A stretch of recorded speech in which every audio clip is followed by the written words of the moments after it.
دوستو محرم الحرام میں بہت ہی سبق آموز عبرتناک واقعات پیش آئے ہیں۔ انہی واقعات میں سے ایک بہت ہی دردناک واقعہ حضرت عمر بن خطاب رضی اللہ عنہ کی شہادت کا واقعہ ہے، جہاں دین کی اشاعت کے لیے، دین کی سربلندی کے لیے، دین کی استحکام کے لیے حضرت حسین رضی اللہ عنہ نے ڈٹ کر مقابلہ کیا ہے دین کے دشمنوں کا۔ وہاں حضرت عمر رضی اللہ عنہ نے بھی اپنے خون سے اسلام کو چاردانگ عالم میں پھیلایا ہے۔ اللہ نے آپ کی برکت سے 22 لاکھ مربع میل پر اسلام کا جھنڈا لہرایا۔ حضرت عمر رضی اللہ عنہ کی ایک تمنا تھی، اللہ سے دعا مانگا کرتے تھے، اللہم ارزقنی شہادتا فی سبیلک واجعل موتی فی بلد حبیبک۔ اے اللہ، میں تجھ سے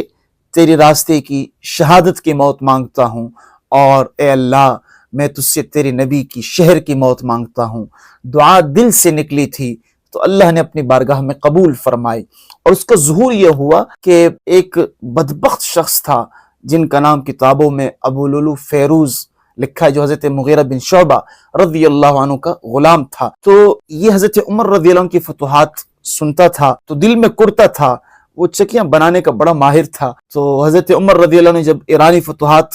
بھی کیے تو اس کے دل میں حسد کی آگ بھڑک اٹھی، اور سوچتا رہتا تھا کہ میں اپنے ہم وطنوں کا،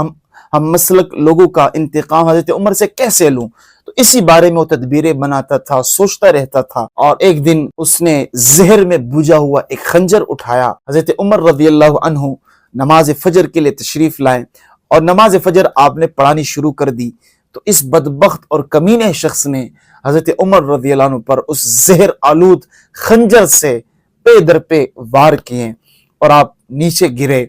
اور آپ نے اشارتاً پھر حضرت عبد الرحمن بن عوف رضی اللہ عنہ کو حکم دیا کہ نماز مکمل کرے، اور پھر اس بدبخت شخص نے جاتے جاتے اور بھی بعض صحابہ کو زخمی کیا، اور پھر اسی خنجر سے خود کو مار کر ہمیشہ کے لیے جہنم کا حقدار ٹھہرا۔ اور حضرت عبد الرحمن بن عوف رضی اللہ عنہ نے جب نماز مکمل کی تو صحابہ حضرت عمر رضی اللہ عنہ کے ہاں جمع ہو گئے، اور مدینے کا ایک مشہور طبیب تھا، اس کو بلایا گیا، انہوں نے آپ کو دوا دی، تو وہ دوا آپ کے زخموں سے باہر نکلنے لگی۔ تو حضرت عمر رضی اللہ عنہ فرمانے لگے، اب دوا کا وقت ختم ہو گیا ہے، دعا کا وقت شروع ہو گیا ہے، مجھے دعائیں دو۔ اور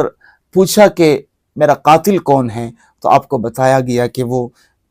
ابو لولو فیروز، اس کے بارے میں بتایا۔ تو اللہ کا شکر ادا کیا کہ شکر ہے کہ میرا دشمن کوئی مسلمان نہیں ہے، میرا قاتل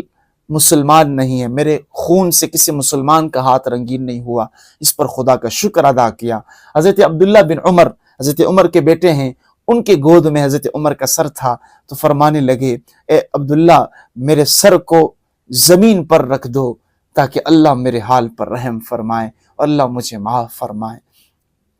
حضرت عمر کتنی بڑی عظیم شخصیت تھی، ذرا آگے چل کر میں کچھ باتیں اور بھی آپ سے کہنا چاہتا ہوں جو نبی نے فرمائی ہے، نبی کے حدیث پیش کرنے جا رہا ہوں کچھ دیر کے بعد۔ حضرت عمر رضی اللہ عنہ نے جب ان کی شہادت کا اس طرح واقعہ پیش آ رہا تھا تو اس دوران حضرت عمر رضی اللہ عنہ نے اپنے بیٹے عبداللہ سے فرمایا کہ جا کے اماں جان سے کہہ دیجیے، اماں جان سیدہ عائشہ صدیقہ طاہرہ رضی اللہ عنہا، ان سے کہہ دیجیے کہ عمر اپنے دو ساتھیوں کے پہلو میں لیٹنا چاہتا ہے، وہاں دفن ہونا چاہتا ہے۔ تو اماں جان نے خوشی سے اجازت دی اور فرمانے لگی کہ عمر کے علاوہ کوئی اور ہوتے تو شاید میں اجازت نہ دیتا، لیکن عمر جیسے جلیل قدر صحابی اگر یہاں آنا چاہتے ہیں تو وہ آ جائیں۔ اور پھر ہمیشہ ہمیشہ کے لیے اپنے ساتھیوں کے ساتھ پہنچ گئے،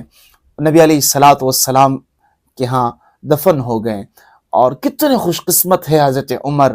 کہ ساری زندگی حضرت عمر نے نبی علیہ الصلوۃ والسلام کے ساتھ گزاری، وفاداری کے ساتھ، اور آپ کے بعد بھی اسلام کو چاردانگ عالم میں پھیلایا، اور پھر شہادت کی موت پائے، اور اب تا قیامت نبی علیہ الصلوۃ والسلام کے ساتھ ہیں، اور پھر قیامت کے بعد بھی جنت میں ہمیشہ ہمیشہ کے لیے حضرت عمر رضی اللہ عنہ جنت میں حضور کے ساتھ ہوں گے۔ اور ادھیڑ عمر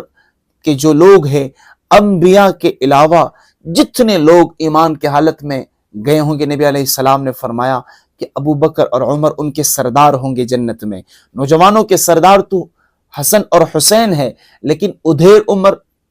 کے جو لوگ ہوں گے، جو اس دنیا سے گئے ہوں گے ایمان کی حالت میں، ان کے سردار ہوں گے حضرت عمر اور حضرت ابو بکر رضی اللہ عنہما۔ دوستو نبی علیہ الصلوۃ والسلام نے فرمایا انی لا ادری ما بقائی فیکم، مجھے نہیں پتا کہ کب تک میں تمہارے درمیان رہوں، فاقتدوا بالذین من بعد ابی بکر و عمر، اے میری امت جب میں تمہارے درمیان نہ رہوں تو ابو بکر کی اقتداء کرنا، عمر کی پیروی کرنا، ان کے پیچھے چلنا، ان کو اپنا آئیڈیل بنانا، اپنا خلیفہ بنانا۔ میرے دوستو اگر ہم ابو بکر کے پیچھے چلیں گے، عمر کے پیچھے چلیں گے رضی اللہ عنہما، اللہ تو ان سے راضی ہو چکا ہے، اللہ کرے کہ ہم ان کے نقش قدم پر چلے تاکہ اللہ ہم گناہگاروں سے بھی راضی ہو جائے۔ دوستو دعا کرے کہ کل قیامت کے دن انہی حضرات کے قدموں میں اللہ تعالیٰ ہم سب کو حشر نصیب فرمائے۔ جو لوگ دنیا میں جن سے محبت کرتے ہیں کل قیامت کے دن ان کا حشر بھی انہی کے ساتھ ہوگا۔ المرء مع من احب، یہ نبی علیہ السلام نے فرمایا ہے۔ دعا کرو اللہ تعالیٰ ہمیں عمر کی محبت نصیب فرمائے، عمر کا عشق نصیب فرمائے، اور اسی عشق کے ساتھ اللہ اپنی بارگاہ میں ہم سب کو بلائے۔ اللہ کریم ہم سب کو حضرت عمر رضی اللہ عنہ کے نقش قدم پر چلائے۔ نبی علیہ الصلوۃ والسلام نے